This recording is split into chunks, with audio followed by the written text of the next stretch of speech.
आज मैं आपके लिए लेके आई हूँ बहुत ही रसीली और सॉफ्ट मिठाई की रेसिपी को। इस मिठाई को खाने के बाद आप गुलाब जामुन भूल जाएंगे। बहुत ही टेस्टी बनके तैयार होती है। अगर मेरी तरह आप सबको भी गुलाब जामुन बहुत अच्छे लगते हैं तो ये मिठाई आपके लिए है, क्योंकि ये बनती ही इतनी शानदार है। एकदम सॉफ्ट बनेगी, मुलायम बनेगी, कोई परेशानी नहीं होगी। तो चलिए शुरू करते हैं इस सॉफ्ट सी और रसीली सी मिठाई को बनाना। इसे बनाने के लिए 1 कप सूजी लेना है। सूजी कोई भी हो चलेगी, बारीक वाली या मोटी, क्योंकि इसे हमें मिक्सी के जार में डालना है। और इसमें डालना है हमें ये इलायची। तो यहाँ पे हम छिलके बाद में इस्तेमाल करेंगे, सिर्फ अभी दाने इस्तेमाल करेंगे। तो ये मैंने डाल दी इलायची। साथ में आपको डालने हैं इसमें काजू। अब काजू आप 5 से 7 भी डाल सकते हैं, थोड़े से कम भी डाल सकते हैं, लेकिन जितने डालेंगे उससे टेस्ट जो है बहुत ही अच्छा आने वाला है। तो यहाँ पे काजू डाल के बढ़िया से मैंने पीस लिया है। आप चाहो तो काजू की जगह बादाम भी डाल सकते हो या फिर स्किप कर सकते हो। तो इसे इतना अच्छा पीसना है कि ये महीन हो जाए। इसे साइड रख देंगे और एक कढ़ाई में डालेंगे 1.5 कप चीनी। यहाँ पे जितनी चीनी है उतना ही हमें पानी डालना है। तो यहाँ पे मैंने 1.5 कप चीनी ली है, तो साथ में हम डालेंगे 1.5 कप पानी। पानी में बिल्कुल भी कंजूसी नहीं करना है, अच्छा सा भर के कप हमें पूरे 1.5 कप डालना है, क्योंकि इसकी हमें बनानी है चाशनी एकदम चिपचिपी सी। तो बस इस तरह से हम इसमें जो है पानी ऐड कर देंगे। चीनी को 3 से 4 मिनट के लिए इसी तरह से चलाते रहेंगे, या फिर जब तक ये चीनी के दाने दिख रहे हैं, ये घुल नहीं जाते, तब तक चला लेते हैं। बस इतना ही चलाना है चीनी को। इसके बाद हमें डाल देना है ये इलायची के छिलके। इससे इसका टेस्ट बहुत ही अच्छा आएगा चाशनी में। छिलके से ऐसा नहीं है कि कोई भी फ्लेवर नहीं आता है। जब हम छिलके इस्तेमाल करते हैं तो इलायची का ही फ्लेवर आता है। अब इसे 3 से 4 मिनट के लिए पकने देना है धीमी आंच में, जब तक कि ये तेल जैसी गाढ़ी नहीं हो जाती और इस तरह से चिपचिपी कलर चेंज ना दिखने लगे।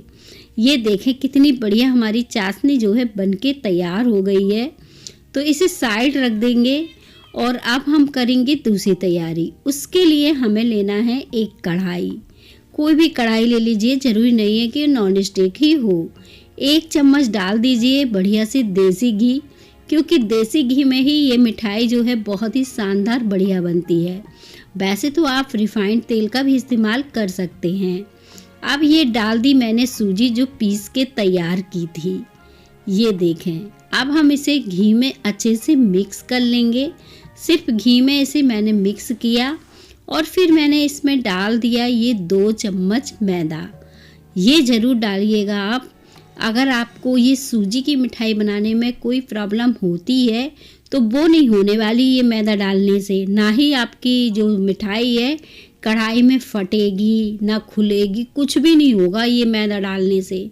तो ये टिप्स ज़रूर अपनाएं आप। ये 2 चम्मच मैदा डाल के अब इसे हमें भूंजना नहीं है। सूजी को 2 से 3 मिनट के लिए गर्म करना था खाली, ना ही इसका कलर चेंज करना था। 2 कप भर के इसमें बढ़िया से दूध डाल दीजिए और इसे पका लीजिए जब तक कि ये डो के फॉर्म में ना आ जाए। अब अच्छे से दूध डाल के इसे चलाते रहिएगा, छोड़िएगा नहीं।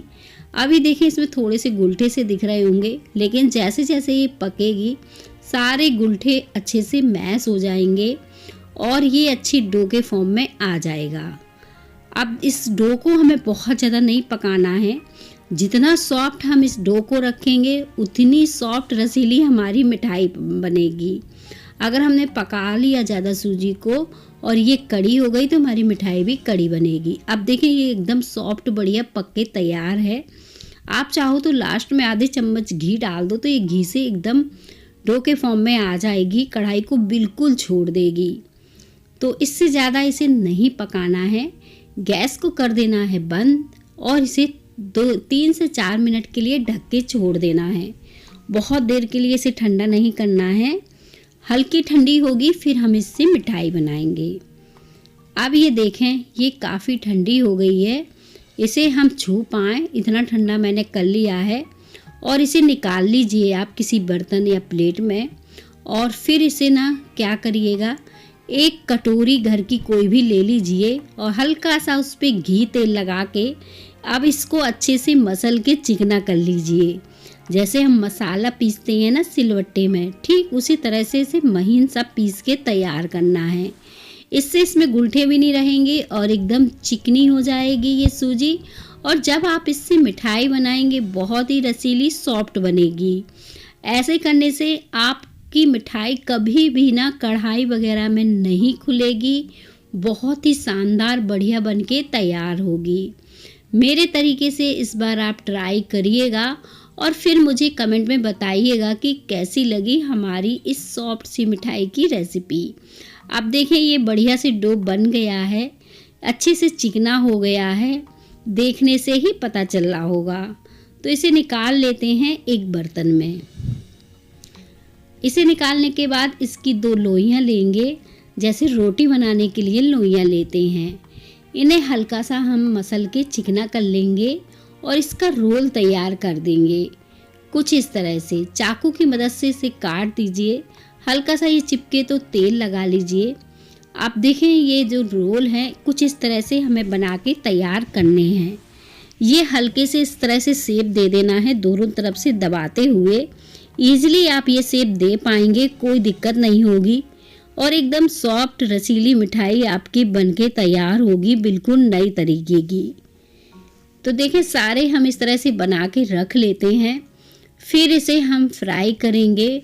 तो फ्राई करते समय आपको तेल को अच्छे से गरम कर लेना है। ठंडे तेल में नहीं डालना है, तेल अच्छा गरम होना चाहिए। और फिर इसके बाद हम इसे बीच में एक बार पलटेंगे और पलटते हुए हमें सेक के तैयार कर लेना है।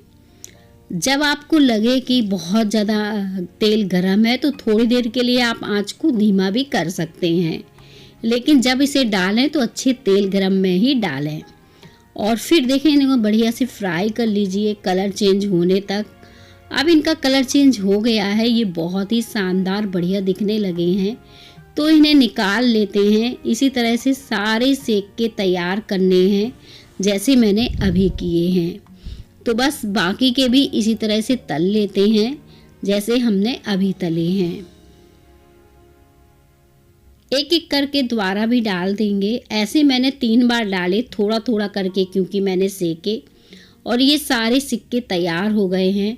अब हम इसे डाल देते हैं चाशनी में। एक बार चम्मच से चला देंगे, एकदम सॉफ्ट रसीली मिठाई आपकी बनके तैयार होगी कुछ ही देर में।